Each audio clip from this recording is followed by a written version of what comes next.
Coronavirus. Attention, attention, le coronavirus se transmet très facilement et fait des ravages. Pour l'éviter, le port du masque de protection est obligatoire en tout lieu.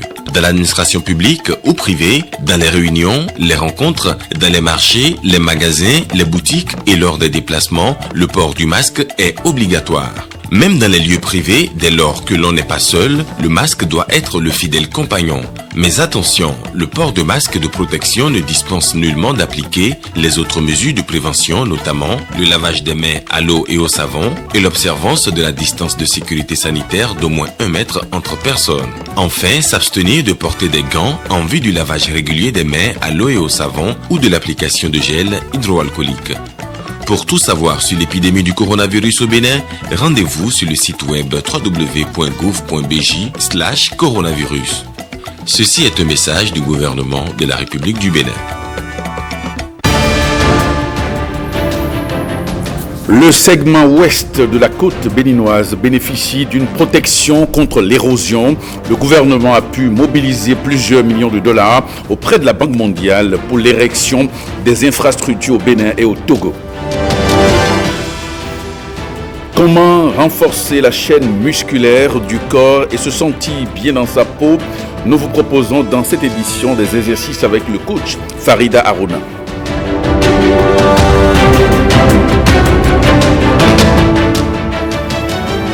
Le bureau politique de l'Union progressiste élargie au maire veut opérationnaliser les grandes conclusions de la séance avec le chef de l'État. Une rencontre pour mettre les militants au même niveau d'information.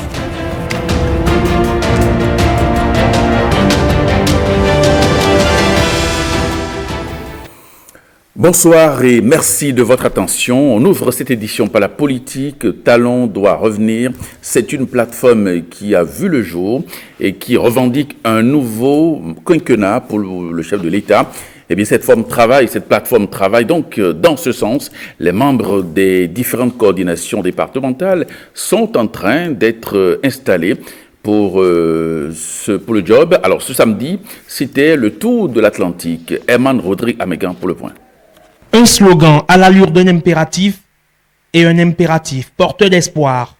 Talon doit revenir. Le cri de ralliement d'une jeunesse convaincue des actions du chef de l'État, dont le bilan pour le moins élogieux à leurs yeux est ressassé à volonté. La transparence dans les concours d'entrée à la fonction publique, la création de l'emploi pour les jeunes à travers la réalisation de plusieurs projets et des recrutements. La résurrection et la dynamisation des cantines scolaires qui permettent de servir gratuitement des repas chauds à nos enfants à l'école afin de les y maintenir. Ils se font déjà apôtres d'une future candidature de Patrice Talon. Le mouvement se veut être disséminé dans tout le Bénin. Les voici, ceux qui agiteront la flamme dans le département de l'Atlantique. La plateforme aiguise déjà ses oreilles pour n'entendre que le oui de Patrice Talon. Est-il bon d'abandonner ce train de développement sur les rails? À l'évidence, non, clame-t-il en chœur. Et pour ce fait, Patrice Talon doit revenir en 2021. Là est leur souhait, un souhait traduit en espérance. Sortie officielle ce week-end à Cotonou du mouvement Capacité Claudine Talon 2021. C'est un regroupement politique de jeunes engagés derrière le chef de l'État sous l'égide de la Première Dame. Pour se creuser, la réélection de Patrice Talon en 2021 est un impératif. Lénèque Agbazaou pour le coin. Derrière un grand homme se cache toujours une femme, dit l'adage. Pour ces jeunes du Creuset, Capacité Claudine Talon 21, en abrégé CCT 21, à l'heure où les appels fusent de toutes parts pour convier Patrice Talon à être candidat en 2021, seule la Première Dame peut intercéder auprès de son époux afin qu'il réponde favorablement à l'appel du peuple. L'homme qu'il faut pour le Bénin en 2021 est le compétiteur né.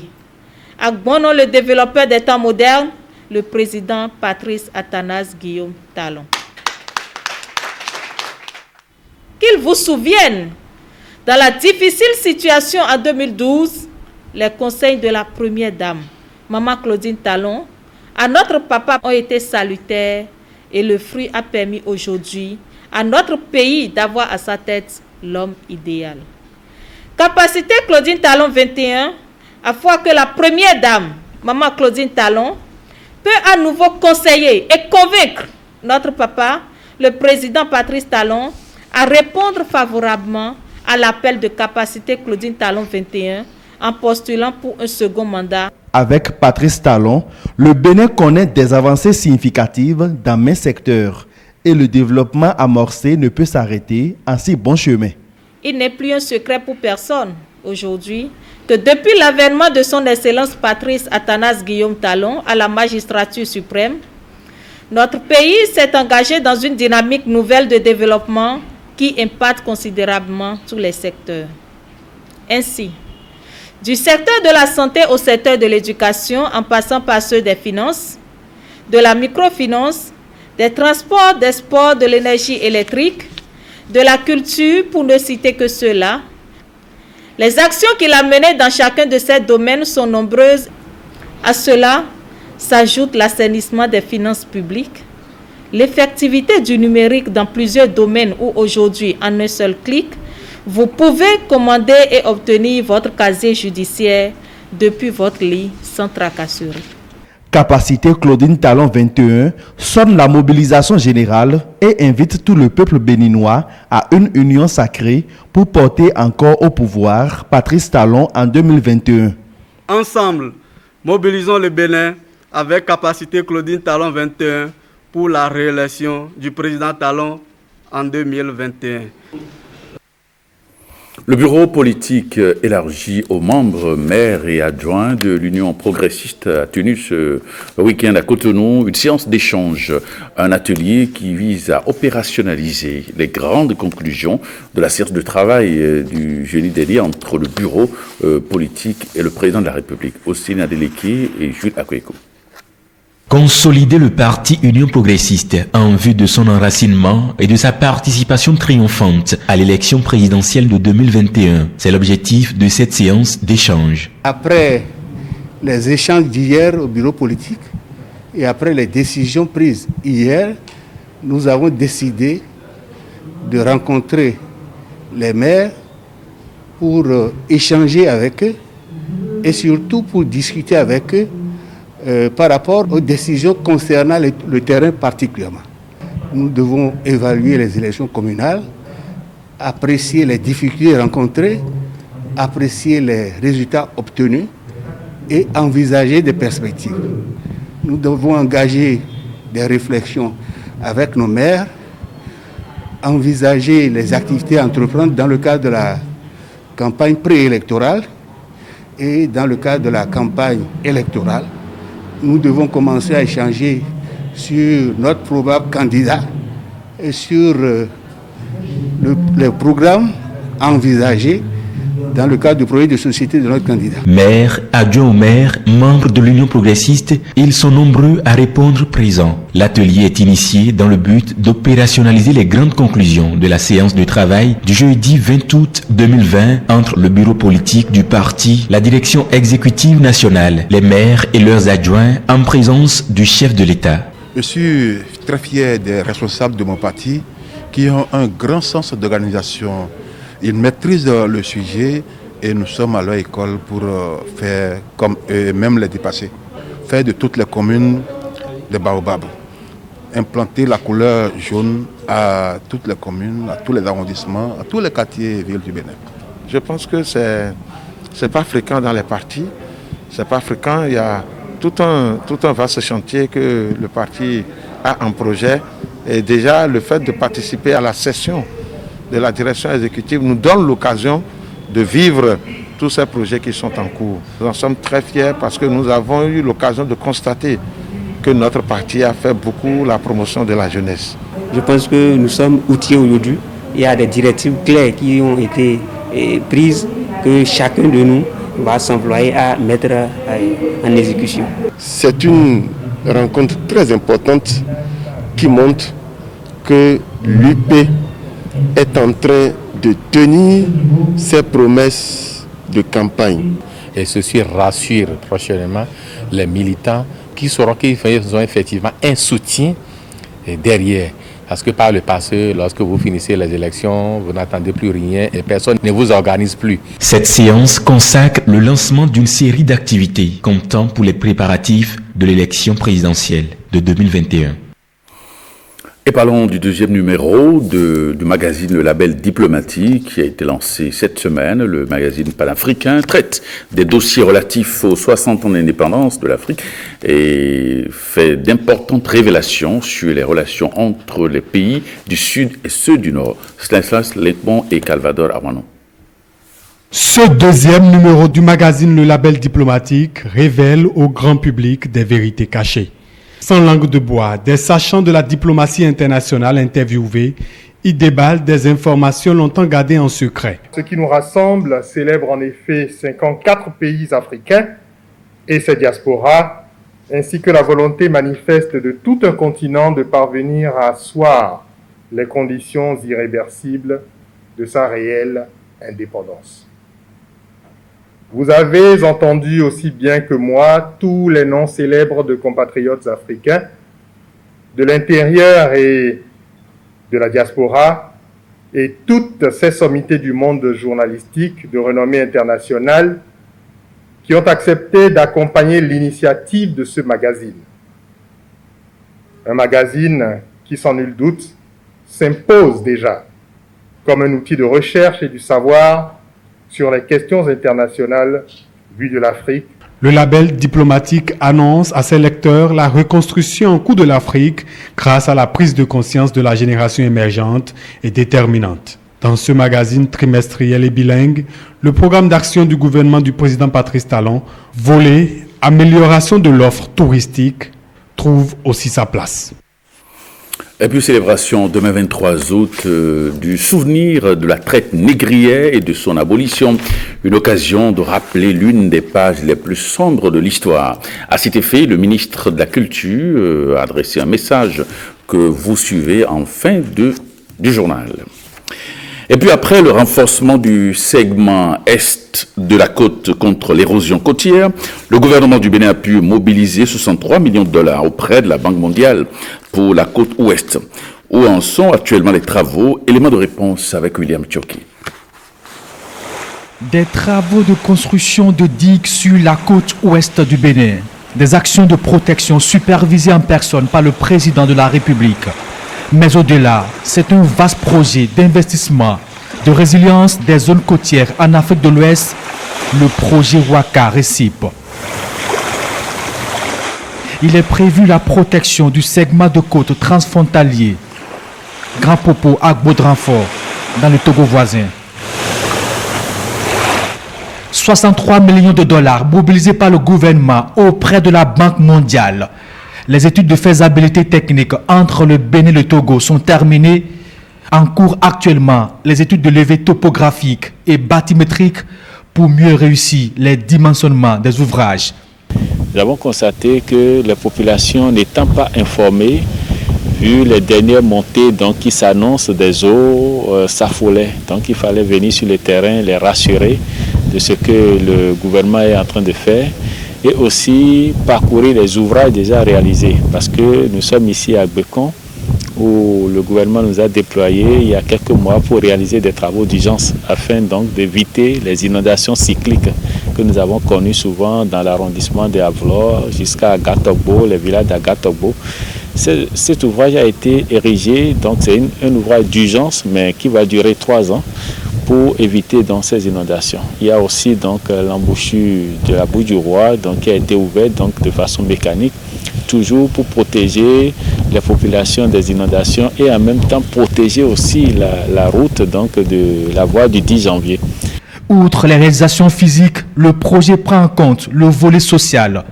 Plusieurs coopératives sélectionnées ont reçu des financements.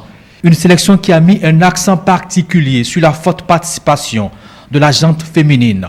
32 coopératives ont été sélectionnées pour pratiquement 268 millions de francs CFA que nous avons investis pour la première génération des activités génératrices de revenus. Nous sommes en train d'aborder la deuxième phase. La nouvelle équipe en place n'étant pas forcément au courant de tout cet investissement tant en termes d'énergie, en termes humains et financiers. le ministre du cadre de vie a jugé bon donc, de nous déployer sur le terrain, non seulement donc, pour apprécier l'état d'avancement des travaux, mais aussi rassurer la population, les autorités locales de ce que le gouvernement est en train d'effectuer donc à Grand Popo. La population, vous savez, telle qu'elle est toujours insatisfaite, mais lorsque nous voyons des travaux, nous voyons des actes qui sont posés et qui viennent renforcer tout ce qui pourrait créer de la déconfiture, je crois qu'il faut pouvoir féliciter. Il faut pouvoir en parler et faire comprendre à cette population que quelque chose se fait et que les préoccupations de cette population sont prises en compte pour permettre à ce que la vie soit sauvée. Malgré la longue interruption due à la pandémie du coronavirus, les études techniques vont s'achever et le rapport est attendu pour le 17 septembre prochain en vue de la finalisation de l'avant-projet sommaire, puis enfin le démarrage des gros œuvres. Le colloque sous-régional qui se tient au Bénin, qui s'est tenu donc du 20 au 21, au sujet de la contribution des forces de défense et de sécurité à la lutte contre la pandémie à coronavirus, s'est refermé à l'issue des échanges constitués notamment de communication animée par les universitaires et des officiers de haut rang. Nous avons recueilli pour vous donc quelques réactions au thème de ce colloque sous-régional. L'objectif du colloque était de revoir un peu les contributions des forces de défense et de sécurité dans le cadre de la gestion de la crise multidimensionnelle liée à la pandémie de la Covid-19. C'était le premier objectif. Le second objectif, c'est de faire une analyse comparée de ces contributions dans l'espace CEDEAO. Et le dernier objectif, c'était d'élaborer un référentiel en matière de participation des forces de défense et de sécurité à une gestion de crise. Vu les contributions diverses de part et d'autre, avec nos partenaires par visioconférence, l'objectif a été largement atteint. Il est question maintenant d'élaborer le référentiel en la matière à partir des éléments d'analyse, à partir des inputs que nous avons pu obtenir à travers les différentes contributions des uns et des autres. Nous allons faire en sorte que d'ici une dizaine de jours, qu'on puisse élaborer un document à diffuser au niveau non seulement au plan national, mais au niveau de la sous-région, comme il est prévu. Il y a dans notre pays, en tout cas en Afrique, il y a une participation extrêmement importante des forces de défense et de sécurité dans la gestion de la Covid, aussi bien au niveau logistique, au niveau de la sécurisation des personnes et des biens, mais surtout au niveau de la prise en charge au niveau des hôpitaux militaires. Et les travaux qui ont eu lieu ici permettront d'avoir des recommandations sur les manquements, sur les atouts et les faiblesses, sur les opportunités et les menaces qui sont de plus en plus nombreuses que les forces de défense et de sécurité doivent se confronter avec, parce que vous savez, dans la sous-région, il y a plein de choses. Il y a le djihadisme, la crise économique, la crise sociale liée à la pandémie de la Covid. Mais au-delà, il y a effectivement aussi la question de l'intégration régionale et sous-régionale. Et dans toutes ces questions, les armées jouent un rôle extrêmement important. L'élément que vous allez maintenant suivre est un appel pour retrouver les parents d'un petit garçon retrouvé sur la paroisse de Saint-Antoine de Padoue de Zobo depuis le mois de juin dernier. Les détails sur les conditions dans lesquelles il a été retrouvé avec Madame Edwige Dassy-Vaudourouet. Elle est la responsable du centre de promotion sociale au Longuedet. On l'écoute au micro de Général Afouda et de Louis Koudougua. Nous, on était à la permanence le mardi 2 juin lorsque nous avons reçu le chef quartier de Zobo. Il était venu vers nous pour nous expliquer que c'est comme ça. Il y a une dame qui a intercepté cet enfant-là à l'entrée de la paroisse, dont l'enfant, certainement quelqu'un l'a abandonné sur la paroisse, et comme il n'avait pas quelqu'un avec lui, il voulait sortir de l'enceinte de la paroisse. Et c'est de là que la dame l'avait vu. Ils ont essayé de voir s'il y a quelqu'un ou bien un parent proche de l'enfant dans l'environnement immédiat de la paroisse. Ce qu'ils n'ont pas pu, disons, trouver. Il a des soucis de santé. L'enfant a environ 5 ans. Et c'est un enfant handicapé. Parce que c'est un polyhandicap qu'il présente même. C'est un enfant qui présente, disons, l'hémiplégie. Il a des difficultés à parler, difficultés à se déplacer. La seule chose qu'il dit, c'est Mika. Donc c'est de là qu'on a su que son prénom doit être Mika.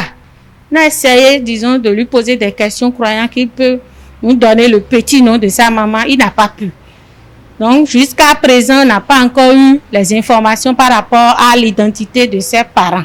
Mais étant donné qu'il a un enfant à besoin spécifique, vraiment, depuis près de 3 mois, on n'a pas pu identifier un centre d'accueil pouvant nous permettre, disons, de le prendre en charge. Actuellement, Terre Rouge l'a accepté juste pour 2 semaines environ pour nous aider par rapport à sa prise en charge sanitaire. Donc, à ces 2 semaines, on ne sait pas encore comment on va faire pour garder cet enfant. S'il y a quelqu'un qui arriverait, disons, à le reconnaître, la personne peut nous contacter au niveau du centre de promotion sociale de Ouloguédé. Nous sommes au numéro 96 61 30 28.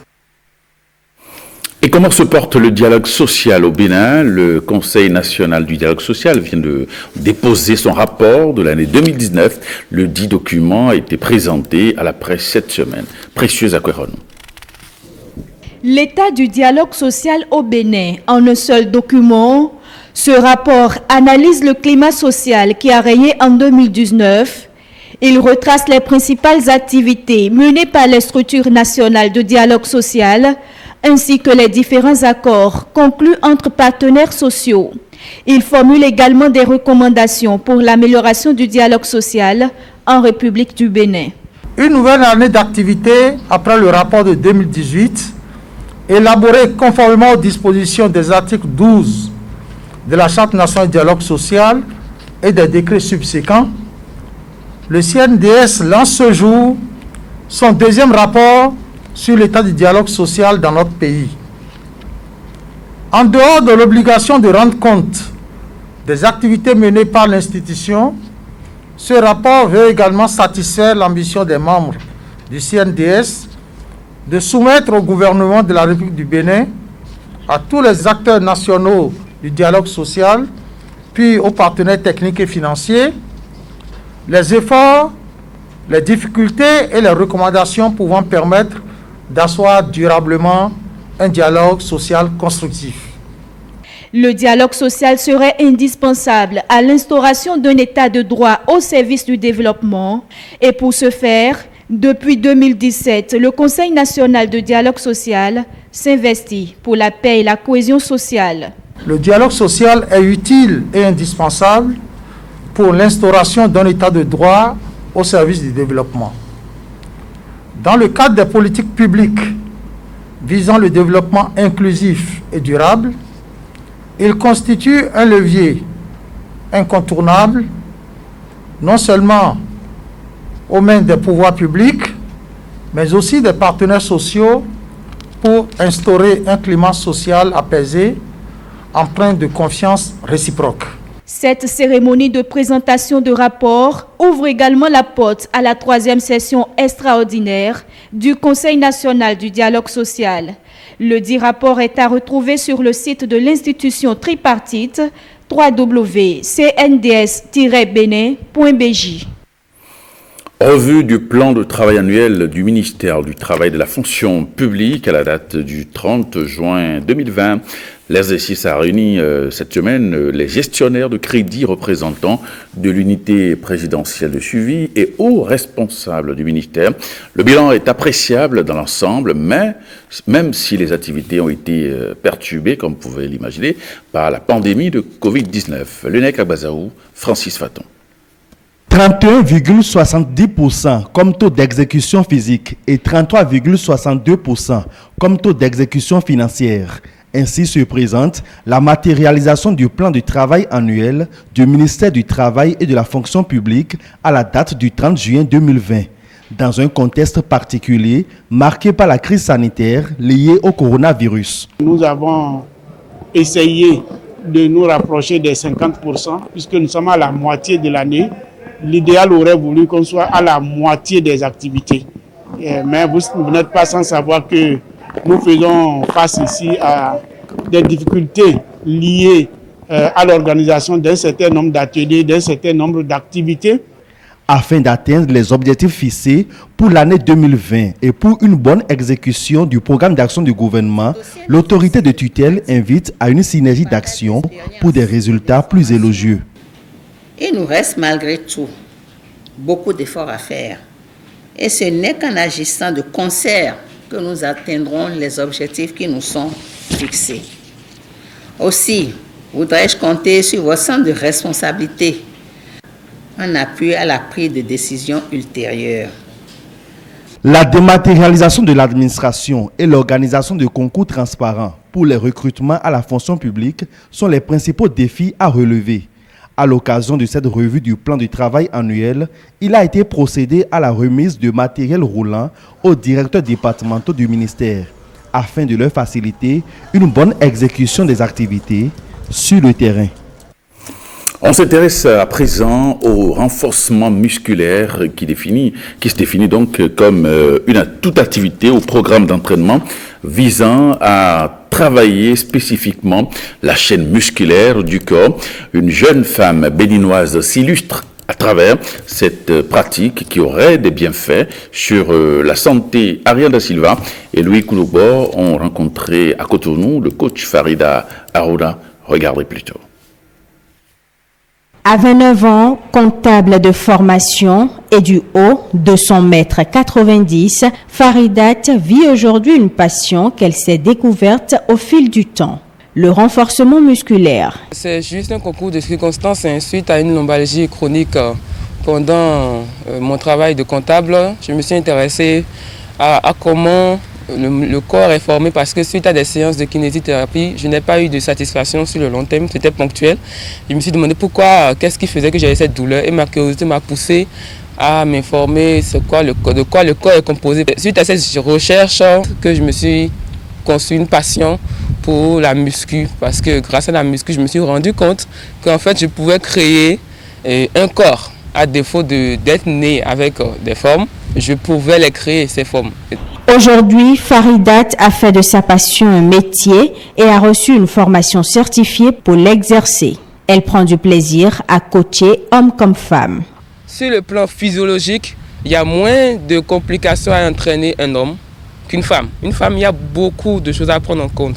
Le métabolisme, l'état d'esprit, le fait qu'elle a accouché ou non, toutes ces jeunes choses est à prendre en compte. Alors qu'un homme, tu le prends. Monsieur, vous allez bien? Est-ce que vous êtes cardiaque? Est-ce que vous êtes hypertendu? Est-ce que quel est votre objectif et tout?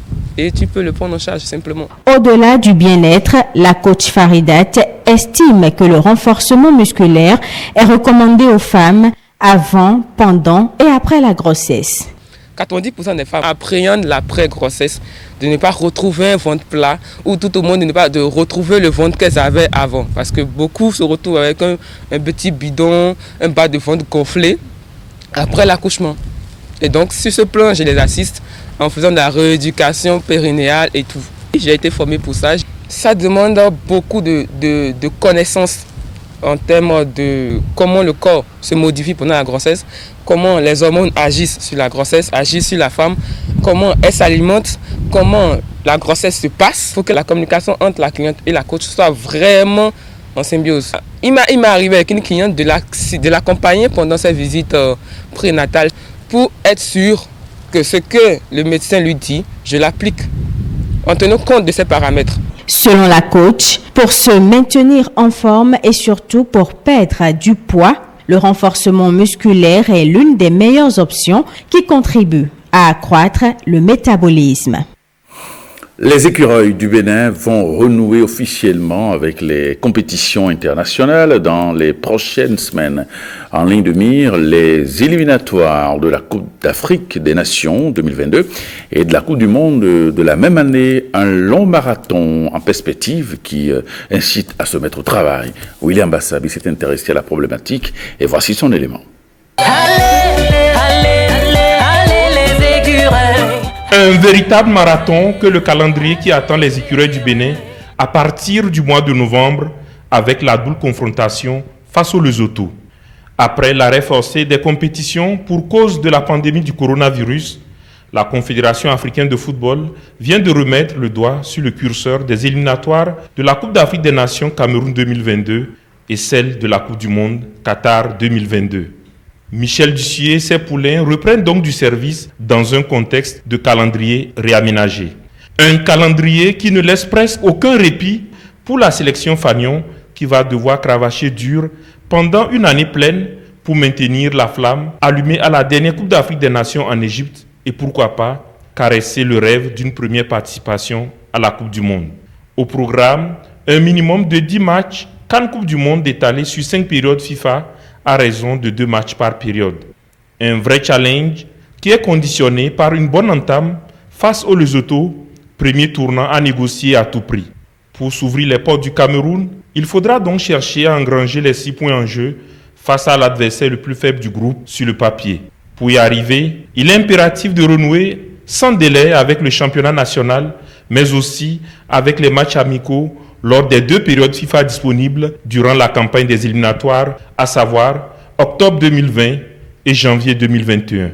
C'est clair, avec ce calendrier réaménagé, la course contre la montre vient ainsi d'être déclenchée à la fois pour l'encadrement technique, la fédération et le ministère des Sports. Sur la toile, cette semaine, le coronavirus a encore fait parler de lui. Le nouveau témoignage d'un survivant de la Covid-19 a ému les internautes.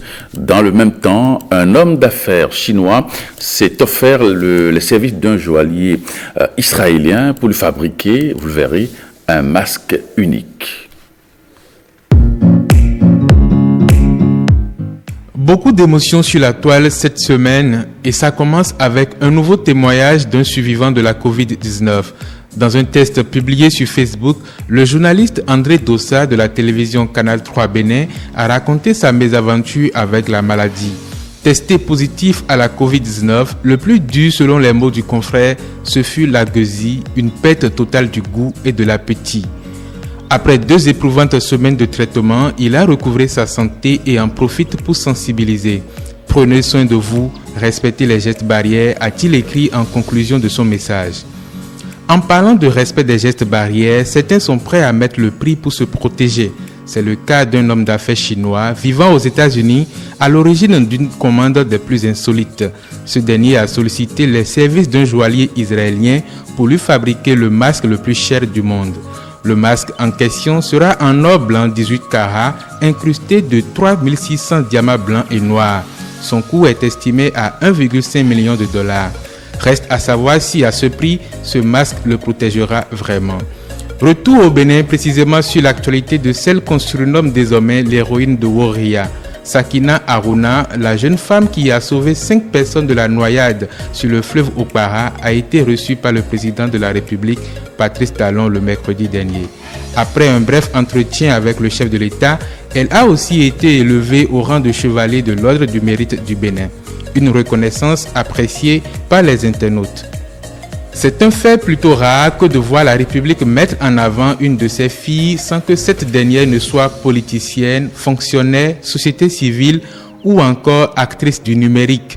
Juste une béninoise qui aime ses semblables, Madame Sakinatou Aruna. Merci.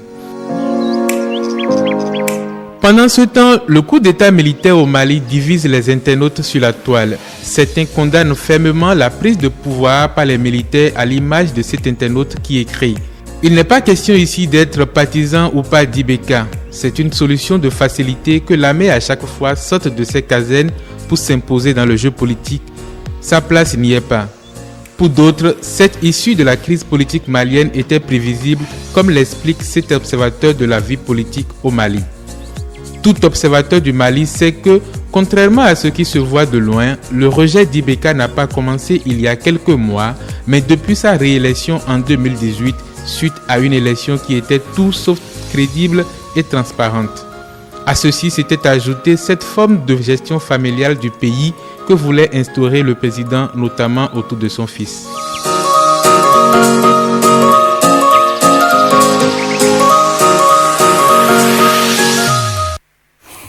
Et maintenant, à l'étranger, je retourne à la mosquée. C'est un message de l'imam Diko, figure marquante de l'opposition malienne.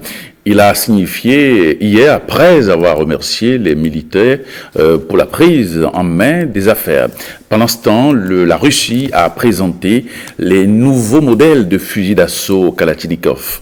Par ailleurs, c'est demain la grande affiche de la Champions League qui va opposer le Paris Saint-Germain au Bayern Munich. Suivons maintenant la compilation de l'actualité internationale. La figure morale de l'opposition au Mali, Mahmoud Dicko, salue les militaires et annonce son retour à la mosquée. En les remerciant d'avoir renversé le président Ibrahim Boubacar Keïta, il les appelle à chasser les démons de la division. Devant des milliers de manifestants rassemblés à Bamako pour célébrer la chute de IBK, l'imam Mahmoud Dicko avoue qu'il reste imam, mais qu'il continuerait à exercer une influence sans toutefois s'impliquer directement dans l'action politique. Je l'ai dit et je le répète. Je pense que grâce à Dieu, ce que je devrais dire sur cette place, j'ai fait beaucoup. Maintenant, je retourne à la mosquée. L'imam dit vouloir réconcilier tous les Maliens puisque le Mali est une seule famille. C'est pourquoi il déclare « Je vous demande de pardonner mon grand frère Ibeka. Nous n'avions pas souhaité qu'il sorte de cette façon. » Il demande ensuite aux militaires de respecter leur engagement. Une mission de la CEDEAO était attendue à Bamako ce samedi. La junte au pouvoir a annoncé vendredi la réouverture des frontières maliennes.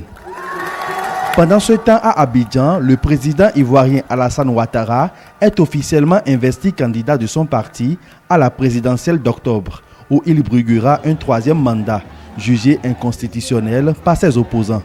Élu en 2010, puis réélu en 2015, le chef de l'État, âgé de 78 ans, avait initialement annoncé en mars son intention de ne pas se représenter et de passer le relais à son premier ministre, Amadou Gon Coulibaly, décédé brutalement le 8 juillet d'un infarctus. La pandémie du nouveau coronavirus a déjà tué plus de 800 000 personnes dans le monde depuis son apparition en Chine en décembre, selon un comptage réalisé par l'AFP à partir des sources officielles samedi, peu avant 11h GMT. Aux USA, lors d'une cérémonie à la Maison-Blanche célébrant le 100e anniversaire du droit des femmes à voter, Donald Trump annonce qu'il va accorder une grâce posthume à la suffragette américaine Susan Anthony. Il évoque également l'intervention de l'ancienne première dame Michelle Obama lors de la première journée de la convention démocrate qu'il juge clivante. Pendant ce temps, en Floride, des habitants de The Villages, une communauté de retraités de plus de 120 000 personnes, circulent en voiture de golf pour soutenir le candidat démocrate à la présidentielle américaine, Joe Biden.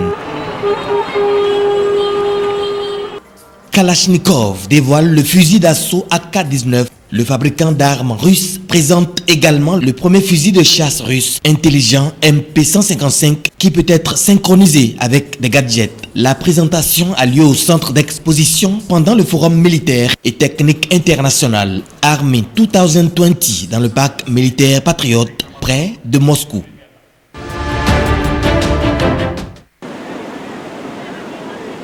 Du sport, ambiance place du Rossio à Lisbonne où il y a de rares supporters à la veille de la finale de la Ligue des Champions entre le Paris Saint-Germain et le Bayern Munich. Et de l'autre côté, à Paris, 3000 policiers et gendarmes sont mobilisés dimanche et l'avenue des Champs-Élysées sera réservée aux piétons à cette occasion. On ouvre les champs à l'ensemble des piétons, c'est-à-dire qu'il n'y ait plus de circulation sur les champs, de manière à ce que les gens puissent remplir l'espace en respectant les règles.